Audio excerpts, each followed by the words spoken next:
Lijiang and Dali are towns in the Yunan Province of China, which borders Vietnam, Myanmar and Laos. In the centre of Lijiang is the pedestrianised Old Town, which occupies an area of 1.5 square miles. The south of the Old Town is a maze of narrow streets, full of shops, all selling the same things, and it's very easy to get lost.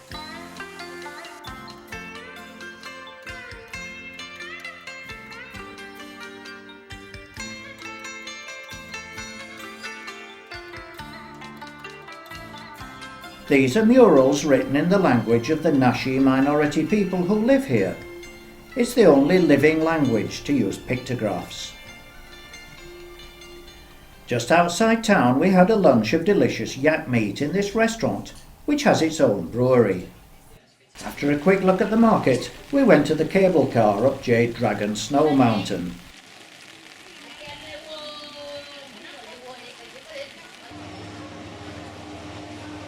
When we got to the top, we were in the clouds and couldn't see a thing, so we came back down and went to look at the lake and waterfall at the bottom.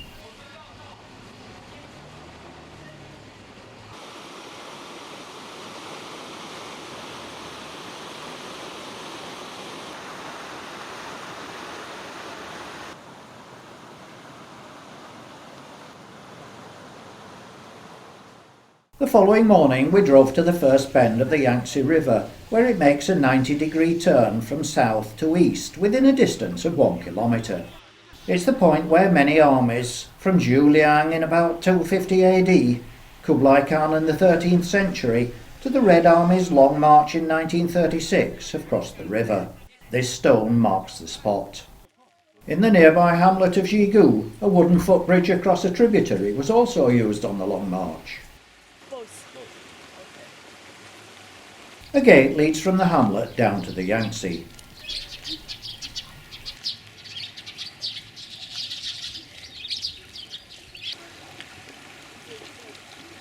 Back in Lijiang, we went to the Black Dragon pool.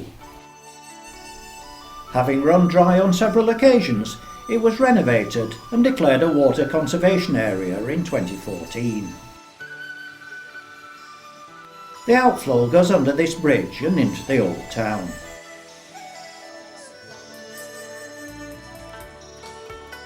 The lake is crossed by a 5-arched marble bridge.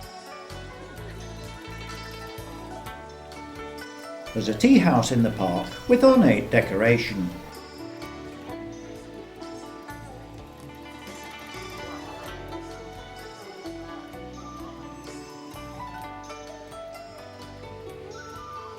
Outside, wind bells are strewn across the rafters. The walk round the lake comes to the marble bridge, which has planters along its approach.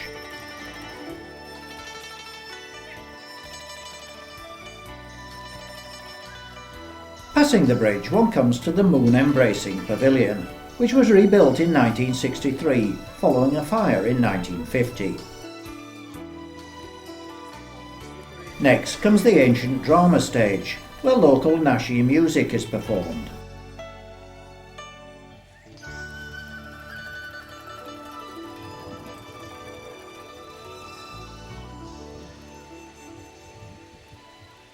We left the park across the river. From here we went to the north of the Old Town, where an old water wheel stands at the entrance. Here people like to dress in Nashi costume for photographs. This part of town is where you find the restaurants, bars and nightclubs. There are nearly 350 different bridges in the pretty old town which span the many aqueducts. These are lined with willow trees.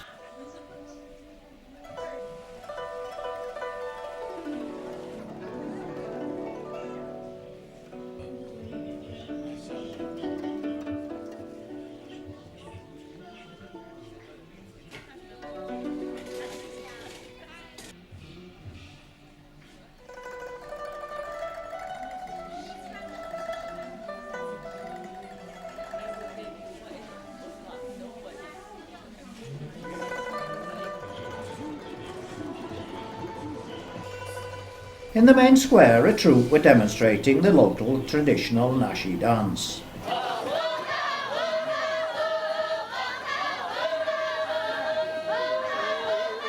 Nearby, locals were indulging in impromptu dancing, even line dancing.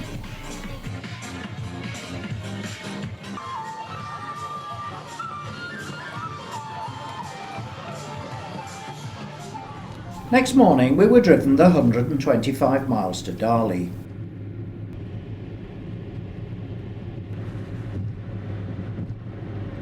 We made sure that our driver wasn't drunken. The first stop was at the foot of Weishan Mountain, just outside Dali. From here we went up the chairlift.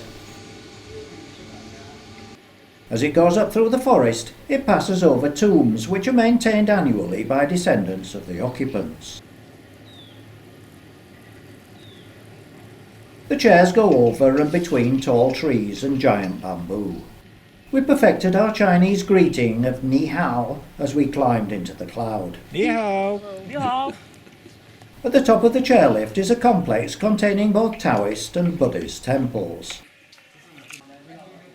A tile signifying money and a pillar signifying happiness stand in front of the Buddhist temple. A similar shrine with an ornate roof holds the Happy Buddha.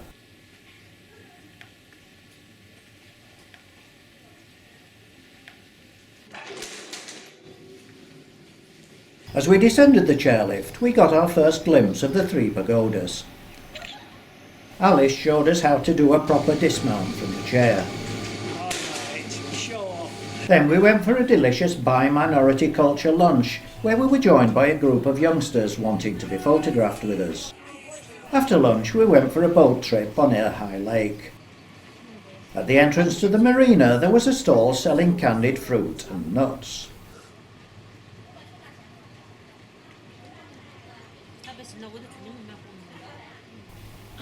The lake, which is 6,500 feet above sea level, is 25 miles long and 5 miles wide, making it the second largest highland lake in China. We docked on Golden Shuttle Island, so called because of its shape, where they were drying the latest catch.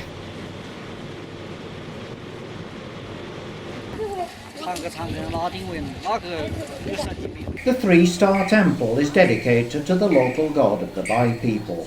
They were preparing for a 3-day annual feast. The ladies were practicing their festival chants. Across the courtyard is a stage whose sweeping roof is typical of Bai architecture. Meanwhile, the men sat in the clubhouse playing mahjong. The food at the lakeside stall looked absolutely wonderful.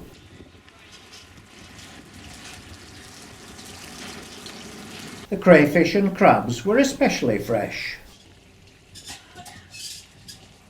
From here we went to the Chongqing Temple and 3 Pagodas complex.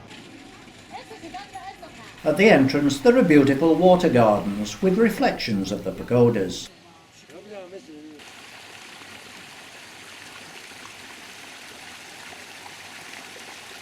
Electric buses take visitors to the top of the complex, with guides in traditional dress. At the top of the complex is the main temple, and behind it a school for 50 Buddhist monks. Prayer ribbons are attached everywhere.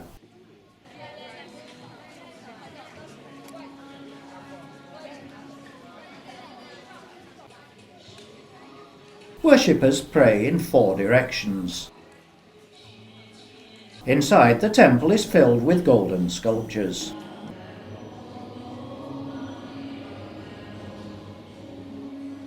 More temple buildings cascade down the hillside.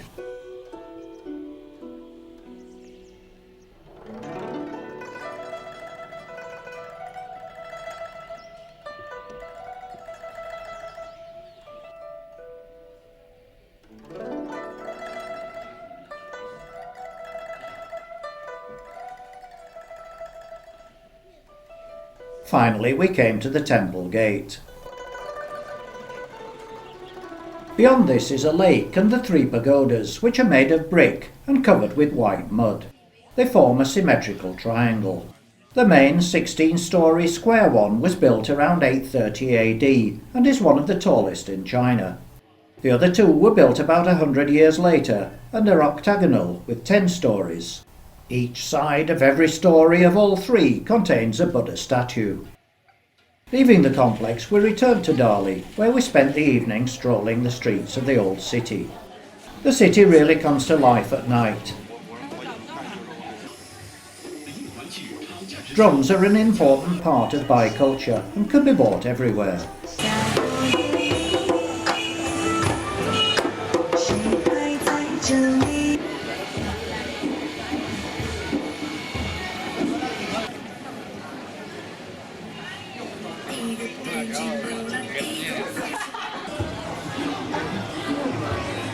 If you go for a meal, you can guarantee that all the ingredients are fresh. On the main street was a busy craft market. Many of the restaurants had live music.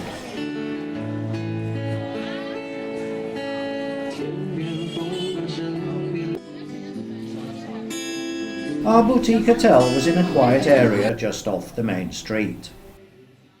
Before breakfast the following morning we went for a look at the Catholic church just opposite the hotel, before heading out to Weishan and up Weibo Mountain. We stopped halfway up to take in the panorama of Weishan town far below.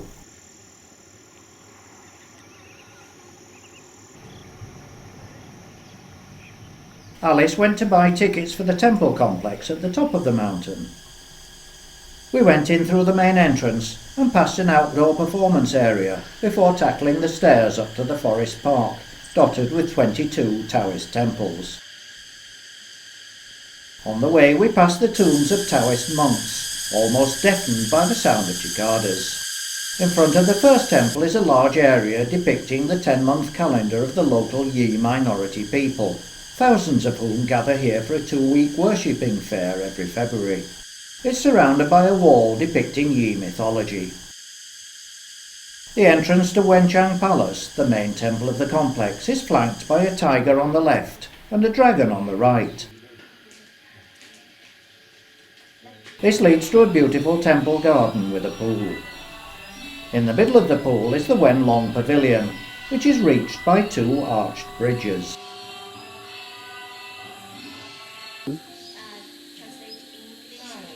This is the god of promotion.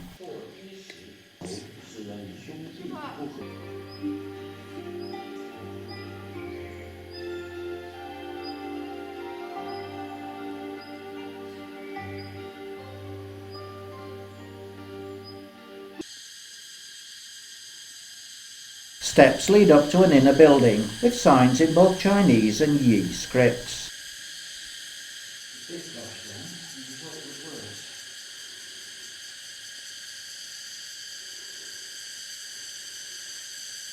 We left the complex and went into Weishan Old Town.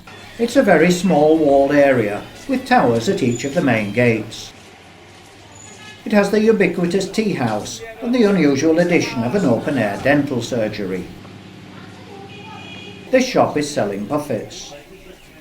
There are several bronze sculptures scattered around the town. We left by the east gate.